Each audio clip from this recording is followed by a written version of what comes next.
দেশের জনপ্রিয় সঙ্গীত শিল্পী আঁখি আলমগীর সম্প্রতি সামাজিক যোগাযোগ মাধ্যমে হঠাৎ একটি স্ট্যাটাস দেন এই গায়িকা। সমাজের আশেপাশের মানুষের ভণ্ডামি, নাটকীয়তা ও মিথ্যা আচরণে ক্ষোভ প্রকাশ করেন তিনি চান নীরব, স্বাধীন ও শান্তিপূর্ণ জীবন। এই স্ট্যাটাসে অনেকেই মনে করছেন এতে ফুটে উঠেছে গায়িকার মানসিক ক্লান্তি ও আত্মিক প্রশান্তির খোঁজ। এর আগে পুলক অধিকারীর সঙ্গে প্রেমের ব্যাপারে গানের মিউজিক ভিডিওতে দেখা গিয়েছিল তাকে।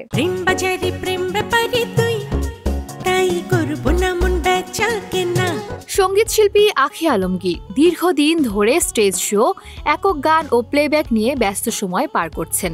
সম্প্রতি সামাজিক মাধ্যমে এক স্ট্যাটাসে ক্ষোভ প্রকাশ করেছেন তিনি। নিজের ফেসবুক প্রোফাইলে দেয়া একটি স্ট্যাটাসে আঁখি আলমগীর লিখেছেন, আমি খুব রাগ এবং বিরক্ত।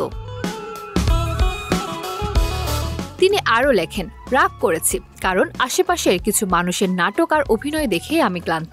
কি সুন্দর সবাইকে বোকা ভেবে অতিরিক্ত আত্মবিশ্বাসে অন্ধ হয়ে তারা কত গল্প ফাঁদে, নাটক করে এবং অভিনয় করে। মুক্তি চাই ভণ্ডামি থেকে, মুক্তি চাই এই স্মেল থেকে, একটা নীরব, স্বাধীন, শান্তিপূর্ণ জীবন চাই এখন। তবে এই স্ট্যাটাসে অনেকেই মনে করছেন এতে ফুটে উঠেছে গায়িকার মানসিক ক্লান্তি ও আত্মিক প্রশান্তির খোঁজ।